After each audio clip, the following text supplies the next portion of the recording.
मेरे बहुत ही प्रिय और बेहद सम्मानित साथियों, हृदय की असीम गहराइयों से अभिनंदन, बहुत बहुत हार्दिक स्वागत। साथियों, इस सोशल मीडिया प्रधान युग में आपने फेक FAKE इस शब्द को बहुत ज्यादा महसूस किया होगा, सुना होगा।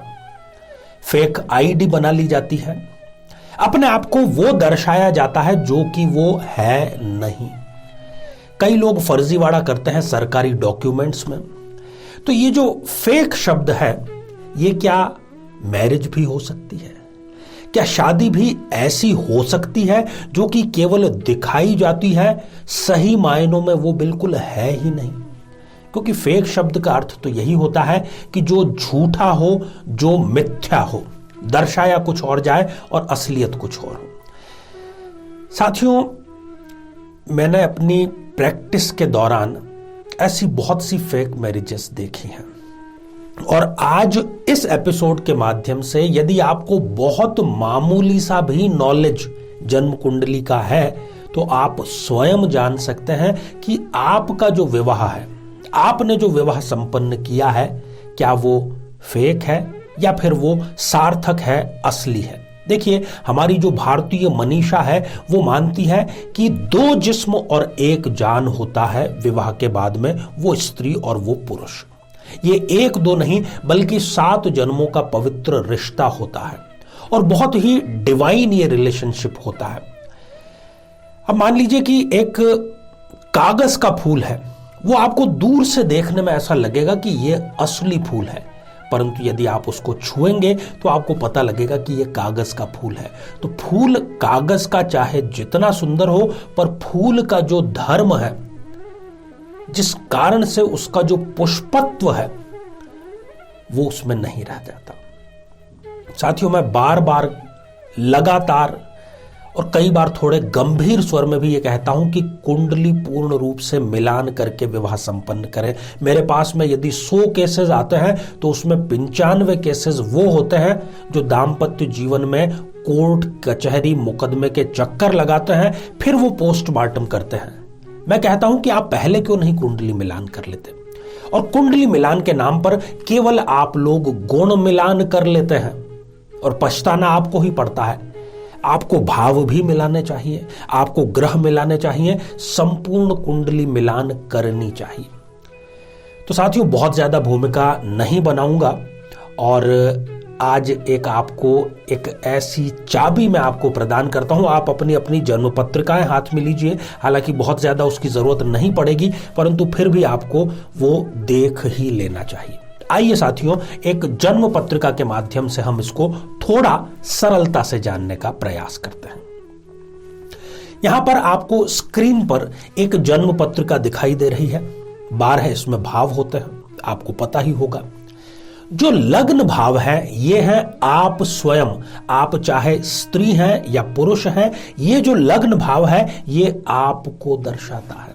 और इसके ठीक सामने वाला जो खाना है, इसको हम सप्तम भाव कहते हैं। यहां से हम शादी, विवाह, दाम्पत्य जीवन, आपका जो जीवन साथी है उसके बारे में जानकारी पता करते हैं। अब आप देखिए कि जो सप्तम भाव है, अर्थात जो जीवन साथी का जो भाव है, उसके आस और पास वाले 2 खतरनाक भाव हैं। दोनों ही 6ठा और 8वां दोनों ही त्रिक भाव हैं और कुंडली के सबसे खतरनाक भावों में से एक है। आप इस विज्ञान को समझिए कि जो जीवन साथी है उसके आसपास भाव वाले ही त्रिक भाव क्यों हैं? 6ठा और 8वां भाव, क्योंकि उस 6ठे और 8वें भाव के जो दुष्परिणाम है, उससे बचाने का, उससे रक्षा करने का दायित्व आपके जीवन साथी का होता है और आपका स्वयं का होता है अपने जीवन साथी को उन चीजों से रोकने के लिए, रक्षा करने के लिए। तभी वो सार्थक है, वरना वो एक फेक मैरिज ही है। कहीं ना कहीं कुंडली मिलान ठीक से नहीं हो पाया है, आपको आज पता लग जाएगा। सबसे पहले हम शुरुआत करते हैं 6ठे भाव से और ये मान करके चलते हैं कि पहले हम पुरुष जातकों के लिए, पतियों के लिए बात कर रहे हैं। देखिए, 6ठे भाव से कैसे रक्षा करना। आपकी जिससे भी दुश्मनी है, आप जिसको भी पसंद नहीं करते, बट नेचुरल सी बात है कि आप ये चाहेंगे कि आपकी पत्नी भी उनके साथ वैसा ही व्यवहार करे, आपके शत्रुओं के साथ शत्रुवत व्यवहार करें, आपके मित्रों के साथ मित्रवत व्यवहार करें। परंतु यदि इसका उल्टा होने लगे, आपके शत्रुओं के साथ आपकी पत्नी मित्रवत यदि व्यवहार करेंगी, कैसा लगेगा आपको? कहीं ना कहीं यहां पर यह फेक मैरिज का अंदाजा आपको दिला देगी। यदि आप किसी ऐसी कमजोरी से ग्रस्त हैं, चाहे वो शारीरिक है, मानसिक है, आर्थिक है, उस कमजोरी पर ध्यान न देकर के आपको ये उकसाना कि आप एक कमजोर पुरुष हैं। देखिए, यदि कहीं पर समस्या है तो हमें समाधान के बारे में सोचना चाहिए, ना कि उसको बार बार उस दुखती रग को दबाना चाहिए। फिर छठा जो भाव है वो ऋण का भी भाव है। अगर ऐसी स्त्री आपकी है जो आपको उकसाती है कि ऋण लेकर के क्यों नहीं कर लेते, पड़ोसी ने गाड़ी ली है, आप भी ऋण लीजिए, बड़ी गाड़ी खरीदेंगे। हम छोटे मकान में क्यों रहते हैं, ऋण लीजिए, लोन बहुत सारा सरकारें दे रही हैं, बहुत सी गवर्नमेंट और प्राइवेट बैंकें दे रही हैं। ऋण लेने के लिए यदि आपको उकसाती हैं तो आप समझ लीजिए कि यह सार्थक नहीं बात है। आप पर हर छोटी और बड़ी बात के लिए शक यदि किया जाए, छठा भाव शक का भी है, तो शक से रक्षा की बजाय आपको बढ़ावा दिया जाए शक को कि आप किससे बात करते हैं, आप क्यों बात करते हैं। देखिए, एक हद तक हर चीज जायज है, परंतु उस सीमा रेखा के बाद में वो शक इरिटेट करने लगता है, दुखी करने लगता है। फिर जो छठा भाव है वो गृहस्थी के सामान का भी है। आपने अपनी खरी कमाई से घर के अंदर जो भी सामान आप लेकर के आए हैं उसकी यदि वो परवाह नहीं करती, बेतरतीब और लापरवाही से यूज करती हैं, उनको कोई कीमत नहीं है कि ये कहां से आई है वस्तु, तो आप समझ लीजिए कि ये एक फेक मैरिज है। आप और आपका परिवार, देखिए, आपकी जो पत्नी है वो आपका तो सम्मान करेगी ही करेगी, चाहे वो मजबूरी वश करें, चाहे डर वश करें, चाहे प्रेम वश करें, परंतु क्या वो आपके परिवार के सदस्यों को, आपके माता पिता भाई बहनों को भी उतना ही सम्मान देती हैं जितना कि वो स्वयं के माता पिता, स्वयं के भाई बहनों को देती हैं? यदि ऐसा नहीं है तो ये गलत हो रहा है। फिर छठा भाव जो है वो झूठ का भी है। देखिए, हम एक एक लेयर इसकी निकाल रहे हैं। तो यदि बात बात पर आपको झूठ बोलती हैं तो ये फेक मैरिज का आपको संकेत यहां पर स्पष्ट रूप से मिल जाना चाहिए। पति पत्नी के अंदर जो बॉन्डिंग है वो इतनी डिवाइन बॉन्डिंग है कि वो बिना कहे ही मन की बात समझ जाना चाहिए, पर आपके लाख कहने पर भी यदि वो मन की बात नहीं समझती हैं तब फिर ये कहीं ना कहीं फेक मैरिज का संकेत है। यदि आपको वो बार बार विवाद के लिए उकसाने का कार्य करती हैं तब फिर ये कहीं ना कहीं फेक मैरिज का ही संकेत आपको प्रदान करता है। अब छठे भाव से ही हम स्त्रियों के भी बारे में बात कर लेते हैं। देखिए, एक स्त्री 365 दिन 24 घंटे घर में काम करती है। जो घर में है वो तो करती ही है, हाउसवाइफ है तो घर में ही रह करके काम करेगी, यदि वर्किंग है तो घर पे तो करती ही है, बाहर भी उसको काम करना पड़ता है। अब यदि किसी कारण से वो बहन रोगग्रस्त हो जाती है तब भी यदि आपके पति आपसे ये अपेक्षा करते हैं कि स्वस्थ रहते समय जो दिनचर्या थी वही दिनचर्या आज भी होनी चाहिए, मुझे कोई मतलब नहीं है तुम्हारी तबीयत खराब हो सही हो, आपके लिए ये बिल्कुल स्पष्ट संकेत है, क्योंकि पति रक्षा नहीं कर रहा है। ये फेक मैरिज का बिल्कुल स्पष्ट और सीधा उदाहरण है। जो आधारभूत जरूरतें हैं, देखिए छठा भाव आधारभूत जरूरतों का है। जो पहनने के लिए हमें कपड़े चाहिए, खाने के लिए हमें भोजन चाहिए, रहने के लिए छत चाहिए, यदि इतना भी इंतजाम आपके पति को परवाह नहीं है इसकी, तो ये फेक मैरिज है। बिल्कुल स्पष्ट रूप से आप इसको जान लीजिए। शक की यदि सभी सीमाएं लांघते हैं, वो यदि प्रत्येक फोन कॉल पर आपको ये पूछते हैं कि आप किससे बात कर रही थी, कॉल वेटिंग में आ रहा था, आप किससे बात कर रही थी हर बार, तब आप समझ लीजिए कि ये कोई सार्थक मैरिज नहीं बल्कि ये फेक मैरिज ही है। परिवारजनों के सम्मान की हमने बात कही और ज्यादातर मामलों में पुरुष ऐसा करते हैं। स्त्रियां तो सास ससुर की सेवा करती ही हैं, परंतु पुरुष अपने सास ससुर को सास ससुर नहीं मानते। ज्यादातर मामलों में ऐसा अनुभव मैंने लोगों से मिलकर के बातचीत करके महसूस किया है। यदि आपके पति आपसे उनकी दिनचर्या, उनके रोजगार, उनकी कमाई, उनके भविष्य, ये सारी प्लानिंग कभी भी शेयर नहीं करते, ना जानबूझकर ना पूछने पर, तो ये एक फेक मैरिज है। और मन की बात मैंने तब भी कही थी, अभी वापस कहूंगा कि यदि मन की बात आपकी नहीं समझ पा रहे हैं, आप कह रही हैं फिर भी वो नहीं समझ पा रहे हैं, तो ये कहीं ना कहीं फेक मैरिज का आपको संकेत प्रदान करता है। ये सारी बातें थी छठे भाव से संबंधित। अब हम बात करते हैं अष्टम भाव से संबंधित। अष्टम भाव, मान लीजिए कि अब आप एक पुरुष हैं, पुरुषों के लिए मैं बात करता हूं, बल्कि कहना चाहिए मानना क्या है इसमें। देखिए, चाहे स्त्री हो या पुरुष हो, उसकी आयु कब बढ़ेगी? जब वो खुश रहेगा या खुश रहेगी।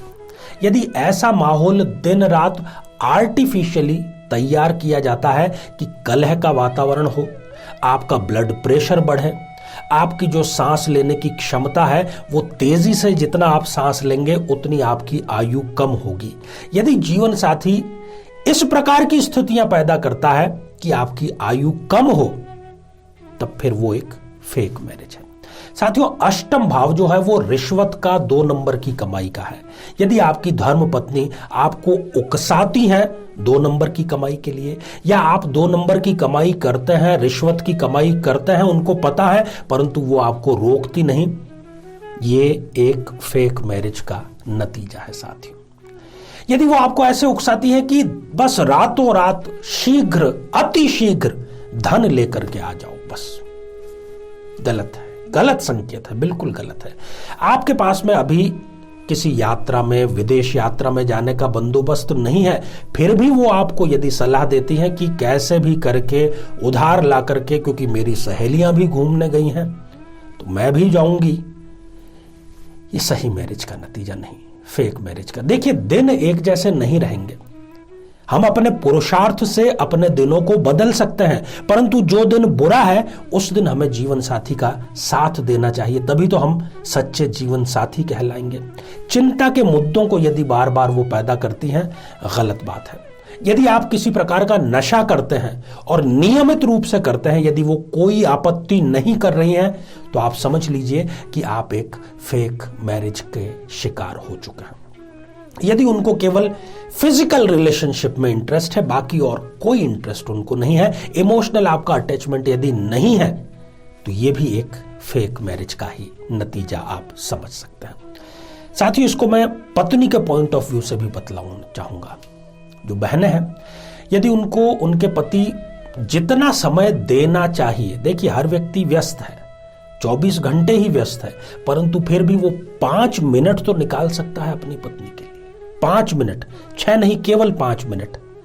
यदि 5 मिनट भी आपके पास तसल्ली से बात करने के नहीं है, तो वो शादी नहीं, एक समझौता मात्र है। अष्टम भाव से घूमने फिरने का भी हम कई बार विचार करते हैं। यदि आपके पति घूमने तो जाते हैं, परंतु उनकी प्राथमिकता होती है कि बस वो अकेले चले जाएं, आप साथ न जाएं, तो आप समझ लीजिए इसको कि ये सीधा सा संकेत है एक फेक मैरिज का। और यहां पर फिर से फिजिकल रिलेशनशिप की जो बात है वो भी लागू होती है कि केवल उनको इंटरेस्ट फिजिकल रिलेशनशिप में ही है, इमोशनल आपसे कोई यदि अटैचमेंट नहीं है, तो फिर वो अपने जीवन साथी होने का दायित्व नहीं निभा रहे हैं। साथियों, ये एपिसोड बनाने का उद्देश्य क्या था? जो कंवारे लोग हैं, जो शादी के लिए अभी उत्सुक हैं, वो कम से कम इस बात को ध्यान रखें। और एक एस्ट्रोलॉजर जिसको थोड़ा बहुत भी ज्ञान है, वो ये जानता है कि कुंडली केवल गुण मिलान से नहीं होती, गुण तो कंप्यूटर भी मिला देगा। भाव, ग्रह और ये सारी चीजें यदि गहराई से नहीं मिलाई जाएगी, तो ज्यादातर मामलों में जो हम अपने आसपास आज देख रहे हैं कि 90% मामलों में सारी की सारी मैरिजेस फेक मैरिज साबित हो रही हैं। इस शादी के संस्थान को, विवाह के इस पवित्र बंधन को फेक मत बनने दीजिए साथियों। प्रॉपर तरीके से कुंडली मिलान करिए और अपने जीवन को नर्क बनने से बचाइए। साथियों, आप सभी स्वस्थ, समृद्ध और शांतिपूर्वक जीवन व्यतीत करें। नमस्कार। जीवन में किसी समस्या का सामना कर रहे हैं, जैसे कि शादी में देरी होना, पति पत्नी में मनमुटाव या तलाक तक की नौबत आ जाना, संतान का प्राप्त न हो पाना, नौकरी या धन प्राप्ति में बाधा आना, जीवन के प्रत्येक क्षेत्र में किसी न किसी प्रकार की बाधा आना, तो आज ही अपनी जन्म पत्रिका का संपूर्ण विश्लेषण करवाएं और पाएं समस्या से सदैव के लिए मुक्ति।